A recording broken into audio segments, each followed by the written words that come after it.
gonna need some speed if you don't want me to pass. Stop talking trash and show me what you got. You're a punk if you don't get the number one. Hey everybody, it's Brian here, also known in some circles as Mondo Greater Than Eddie, a big closet Fraggle Rock fan. Closet? Shit, you have the closet that way. This is Jess. I'm Gio. And we comprise all 3/3 of the Never Hand Over crew over on blogspot.com. Check us out. Yeah, please do. 1,000 posts. Yeah, a lot of exciting news. But right now, we just finished watching TNA No Surrender 2010, and we're going to jump right into things and give our thoughts on the show. TNA No Surrender? No Surrender is the foreplay to the big load that TNA drops every year called Bound for Glory. Yeah, it's a placeholder show. I mean, let's be honest, you know. Unfortunately, that's the crux of No Surrender. It's just kind of... You come to expect that. You come to expect mediocrity. Yeah. And it was no surprise here. First match, I'll start with Gio. Motor City Machine Guns and... Generation Me. Generation Me. A.K.A. Young Bucks. Yes, Young Bucks, that's right. Basically, I thought that I had seen this match before last week on Impact. Nothing really different. I enjoyed the super kick spot that they did. I really enjoyed that. It's just there was no build to the match, and that's what really held it back for me. I felt like all these high spots over and over were basically like, where's the substance, you know? There was no build, and that really held it back for me. But I still liked it because, you know, it wasn't really a change of pace, but it was really, it was just really fun. I gave it a 4.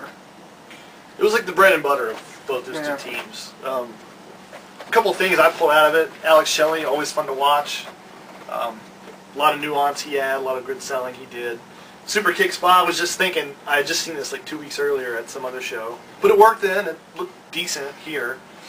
I actually did give it a 4 also. But after that main event, I actually bumped it to a 5. Wow. Because that main event was shitty. I mean, it's a sprint, and like you said, it was a long sprint. Yeah. They've done it on Impact recently. This was as good, if not a little bit better. I kind of agree with both of you guys, though. There was a lot of sizzle here, not a lot of substance.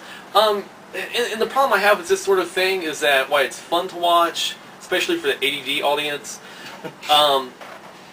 there's not a lot of distinguished selling. I mean, it's car crash, but yet you don't really feel any of the drama or the brutality. I mean, when you're doing dives to the floor and career-threatening double-team maneuvers, you might want to sell it for, hell, 8 seconds, guys. But I understand that it's the pace that they like to do. And yeah, it got the crowd going. Unfortunately, and we'll get to this more later, the crowd pretty much blew their load after that first match. You know, I didn't score officially the show tonight, but I wasn't, you know, blown away by the opener. And originally it was supposed to be London Brawling, which is Brutus Magnus and Desmond Wolfe. I would have liked to see that, because it would have been a change of pace. You know, so... Let's talk about the Young Bucks. They look like the Hardys did 10 years ago. Yeah. Have none of the charisma. No. Nobody cares about them as much. So it's hard to really be sucked in. I would have to think both these guys would have to have gaping wounds on their forehead for me to actually care if they get beat, hurt, live, or die in this match. Right. And I've just never been a fan of that, really. Yeah, we were just talking about some of their PWG work where they would be in matches where they would get hit with 20 or 30 finishers. And, and they'd win at the end. What did you guys think of the heel turn in the very end? Well, that was another problem I had with this match, is that it really did feel like this was just establishing something for BFG. Yeah. This felt like it could have happened on Impact, and probably should have. The match was really just a platform to elevate this heel turn for the I don't even think it's going to be a real turn. It's just a setup for another match. If the next night after Bound for Glory they were faces again, I don't think anybody would notice. Yeah.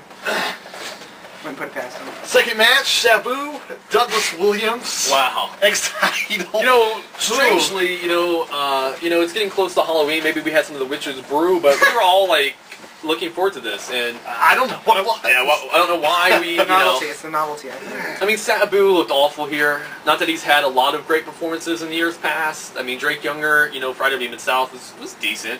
Yeah. But yeah, this sucked more dick than Lisa Lampanelli at a Young Jeezy concert. You know, this. You know, that's just my 2 cents. Sabu is fucking reverse Benjamin Button. This guy looks older every time I see him. Yeah. When he was laying on the ground after not selling another punch, he had so many fucking wrinkles in him. I thought Douglas Williams busted out an accordion. But you see, I think with Williams, his selling of Sabu's sloppiness, I guess you could say, really made this match and made He it. tried, but it would take. I saw a lot of flat back bumps. Like with remember when motion. Sabu hit that punch that was obviously no contact at all, or yeah, and then Williams like looked all glazed over and stuff. I really loved that. I just thought he made this match. I thought. Well, for me though, to really make it, you know, you would need a maestro. You would need a guy like a Finley or something to really make Sabu's shitty offense come off believable. I still gave it 2. Yeah, that's exactly what I gave it. For effort.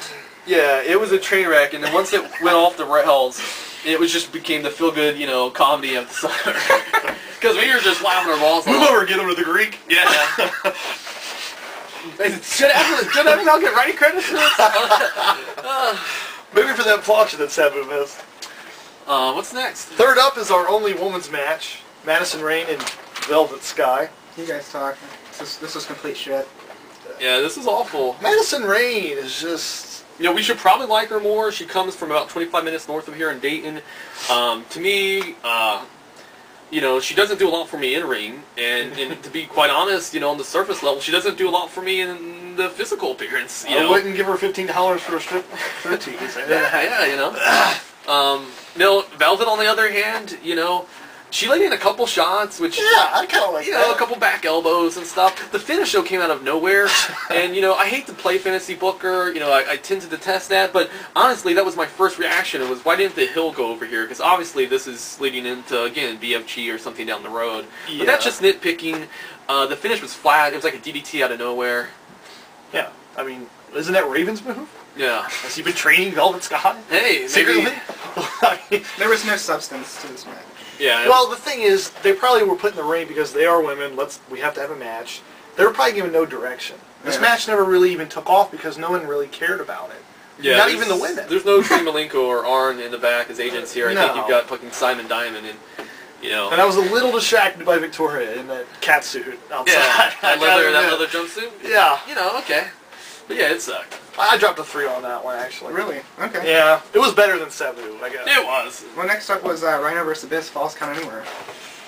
awful. Let me sound off on this. Yeah, please piece of do. shit. Please do. I enjoyed the Nightscape here. It's a great night here. I actually have a feeling, and I said to Brian, I think this match happened 2 years ago. This exact match.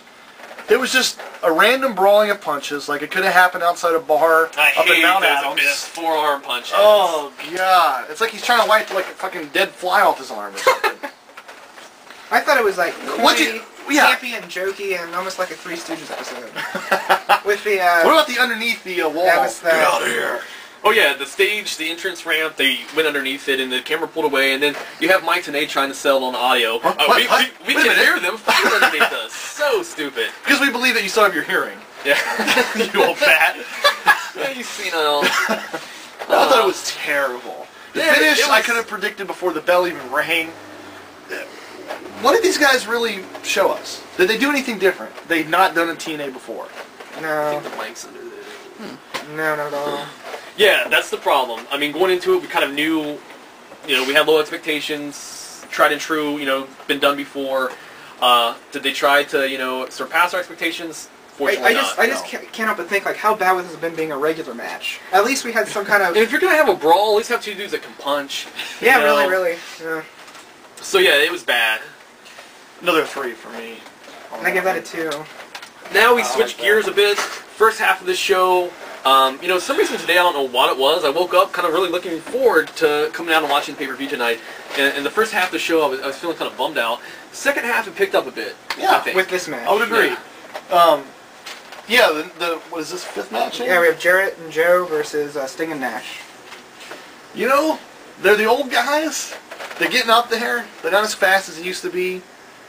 But these guys actually were laying some shit in.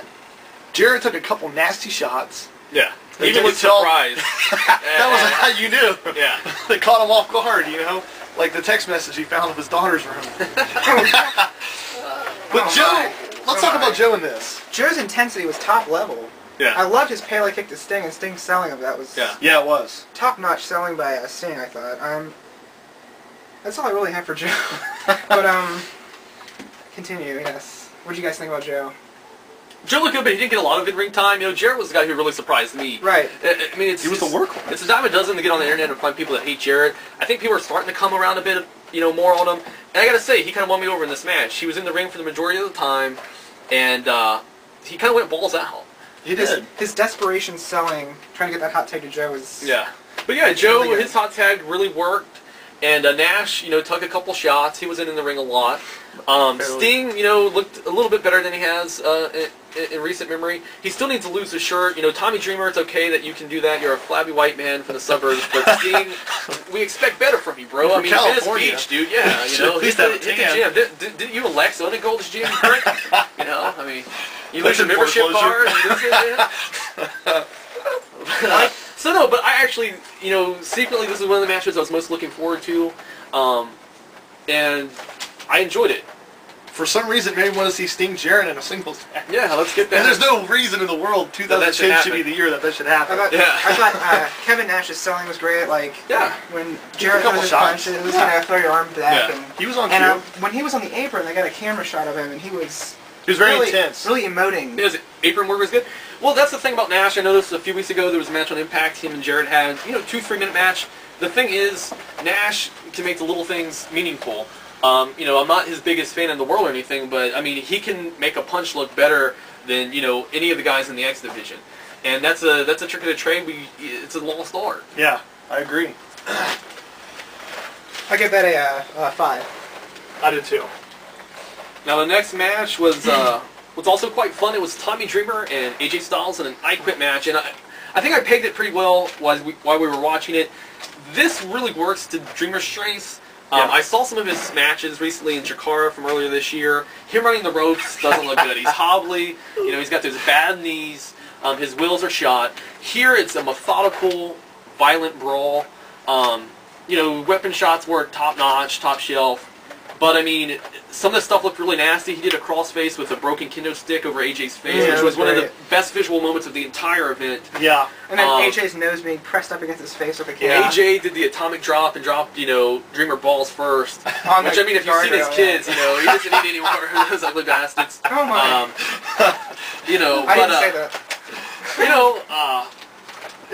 It was good. It really started the pay-per-view. I need a pencil. It really started the pay-per-view on an upward climb, like the beast that King's Island. Now, unfortunately, I foreshadowed to this earlier.